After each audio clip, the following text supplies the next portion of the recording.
দাদা বিজি আছে। ওরে জয়ন্ত, তুই কোথায় আছিস? কেমন আছিস? বৌমা কেমন আছে? আমাকে আমাকে একবার এসে বলে জানা ভাই। আমি যে তোকে ছাড়া আর জয়ন্তটার জন্য কাঁদছি। এটা আবার কত থেকে ফেলবে না তো?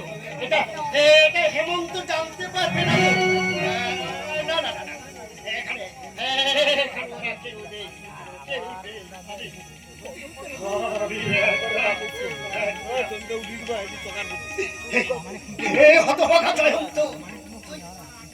তুই বকুলকে বিয়ে করার আগে আমাকে একবার জানালি না কেন? সেদিন সকলের সামনে তুই তুই একবারও আমার কাছে ক্ষমা চাইলি না কেন? তুই ক্ষমা চাইলি, আমি কি তোকে ক্ষমা করতাম না?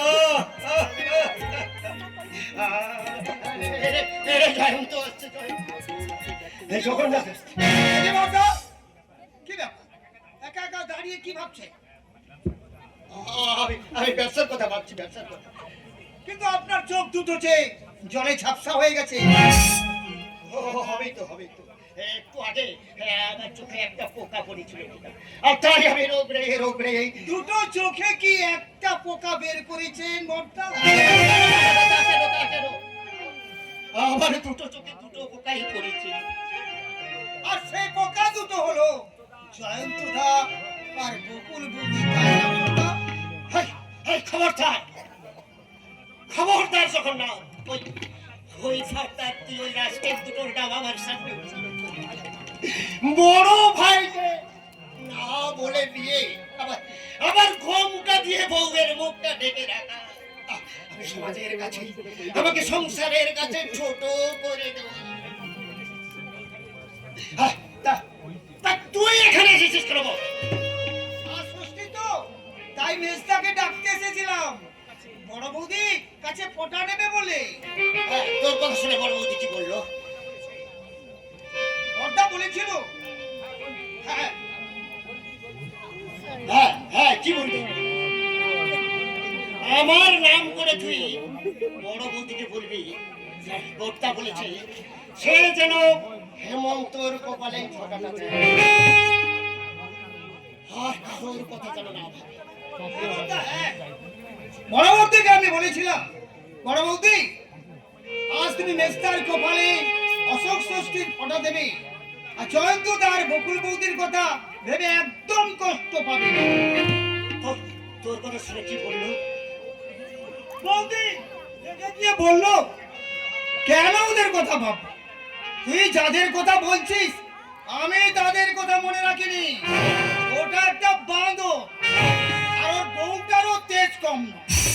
আরে বাবা, একবার তো বর্দার পায়ে ধরতে পারতিস।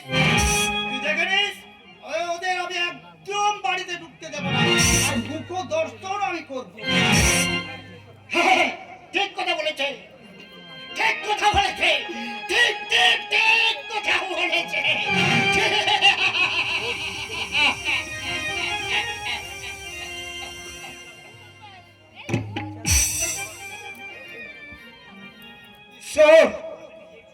আমি নিজের চোখে দেখলাম ভক্তা হাসির আড়ালে কেমন কান্না লুকিয়ে চলে গেল।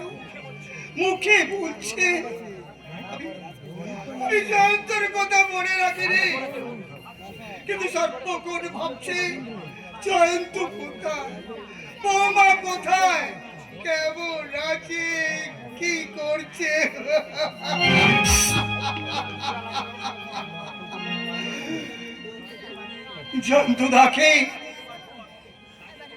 জয়ন্তদাকে তাড়িয়ে দেওয়ার পর বর্তা, বড় বৌদি, মেজদা তিন জনের হৃদয় ভেঙে চুরমার হয়ে গেছে। ওরা তিন জনে একে অপরকে লুকিয়ে স্নেহ নেই, মায়া নেই, মমতা নেই, খেলছে লুকোচুরি। আমি যে ওদের যন্ত্রণা সহ্য করতে পারি। জয়ন্তদাকে আর বকুল বৌদিকে বাড়িতে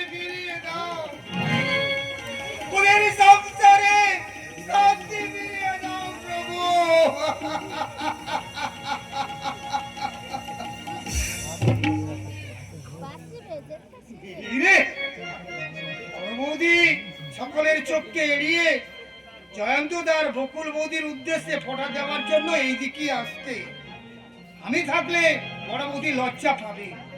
তাই লুকিয়ে দেখি বড় বৌদি কি করে আর কি বলে।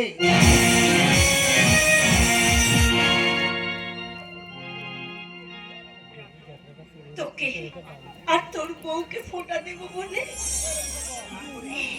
আমি যে জনস্পর্শ করতে পারি না রে ভাই। কিন্তু কোথায় তোরা? আমি তো জানি তোদের মনটা গোপনে গোপনে, তোদের অনেক সন্ধান করে কোনো সন্ধান পাইনি।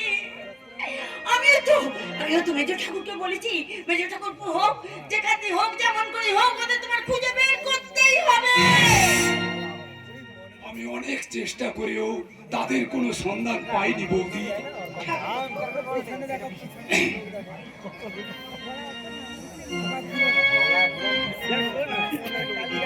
ভাইয়ের কপালে দিলাম ফোঁটা, জম দুয়ারে পড়ল কাটা। ভাইয়ের কপালে দিলাম ফোঁটা, জম দুয়ারে পড়ল কাটা।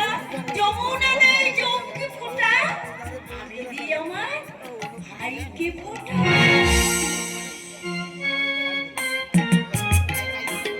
বিশ্বাস করো বৌদি, এই শহরটা আমি তোলপাড় করে খুঁজেছি, বন্ধু বান্ধবদের কত জিজ্ঞাসা করেছি, অবশেষে ব্যর্থ হয়ে এই ভাঙা মন নিয়ে আমি পাগলের মতো চিৎকার করে বলেছি, ওরে হতভাগা জয়ন্ত, তুই চলে যাবার পর আমার কণ্ঠে আর কাব্য আসে না। দাদা ব্যবসার নাম করে লুকিয়ে লুকিয়ে কাঁদে, আর বৌদি সন্তান আর মায়ের মতো অশোক ষষ্ঠীর ফোঁটা দেবে বলে তোদের পথ চেয়ে বসে আছে। তোরা কি বৌদির কান্না শুনতে পাচ্ছিস না? ওরে জয়ন্ত, ওরে বকুল,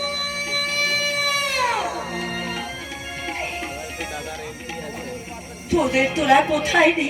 তোরা কোথায়? আমি যে তোদের কপালে ফোঁটা দেওয়ার জন্য ভোর থেকে উঠে বসে তাই তো এখন কপাটে ফোঁটা দিয়ে আমি বলছি, বকুল সোনা,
জানি না আমার ভাগ্য কেন যে কাদায় এমন করে, কার অভিশাপে আমার জীবনে দু চোখে অশ্রু ঝরে, আমার দু চোখে অশ্রু ঝরে। জানি না আমার ভাগ্য কেন যে কাদায় এমন করে, কার অভিশাপে আমার জীবনে দু চোখে অশ্রু ঝরে, আমার দু চোখে অশ্রু ঝরে। জানি না আমার ভাগ্য কেন।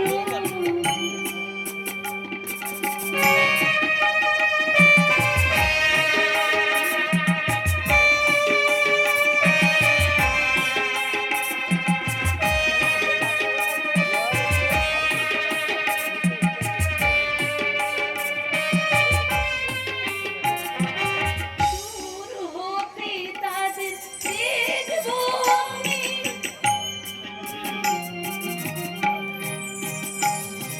দূর হতে তাদের দেখবো আমি যে কবে পাবো সুখ, দেখবো তাদের দু চোখে আমার দু চোখে অশ্রু ঝরে, আমার দু চোখে অশ্রু ঝরে। জানি না আমার ভাগ্য কেন যে কাদায় এমন করে, কার অভিশাপে আমার জীবনে দু চোখে অশ্রু ঝরে, আমার দু চোখে অশ্রু ঝরে। জানি না আমার ভাগ্য কেন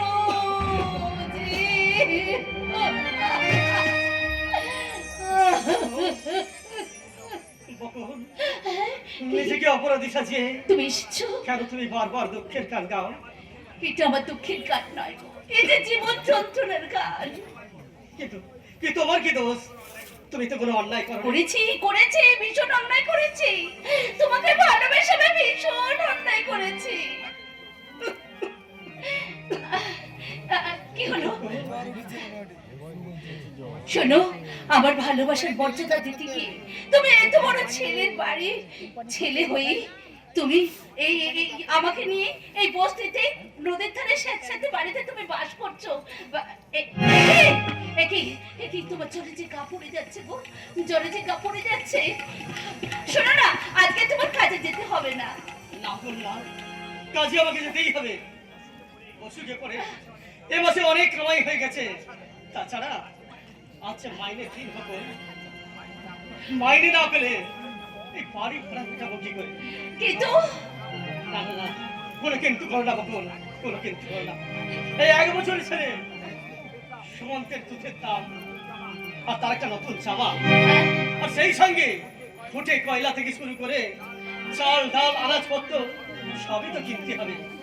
আর এই মুদি দোকানদার কাল বলে দিয়েছে কি তুই ধারের টাকা না দিলে কাল থেকে আর বাকিতে 1 পয়সা পাবো না। শোনো না, আমি না ঠিক করেছি জানো, কাল থেকে বাড়ি আনার বাড়িতে আমি ঝিয়ের কাজ করবো। কেন গো? ও কথা তুই বলো না বকুল। কেন বলবো না বলো তো? কিন্তু তোমার দুঃখের এই মরুভূমিতে আমি কি করবো? কেন মরুদ্যানের মতো তুমি ছায়া দেবে? ছায়া ছায়া? আমার এই ভালোবাসার সন্তানকে তুমি মায়া দেবে, মায়া। কিন্তু আমি যে বড় অসহায়া। কে বলে তুমি অসহায়া? তুমি আমার স্ত্রী, তুমি আমার সন্তানের মা, তুমি আমার ভালোবাসার প্রতীক। সেই জন্যই বুঝে সেদিন তোমার দাদা আমাদের মুখটা দেখে কুকুরের মতো দূর দূর করে বাড়ি থেকে তাড়িয়ে দিলে। সেটা তার অভিমান। অভিমান? হ্যাঁ, সেটা আমার দাদার আভিজাত্যের অসম্মান। কিসে? ঋণে, ধনে, সম্পদে? না না বকুল না, তাহলে সেটা তার চরিত্রে আভিজাত্য। আভিজাত্য? হ্যাঁ হ্যাঁ হ্যাঁ বকুল, সেটা তার সন্তান স্নেহের অভিমান।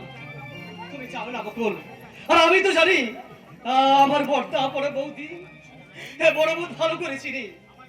আমার বিশ্বাস সেদিন তোমাকে আর আমাকে বাড়ি থেকে তাড়িয়ে দেওয়ার পর থেকে আমার বর্তা বড় বৌদি আর মেজদা কেউ সুখে নেই। তুমি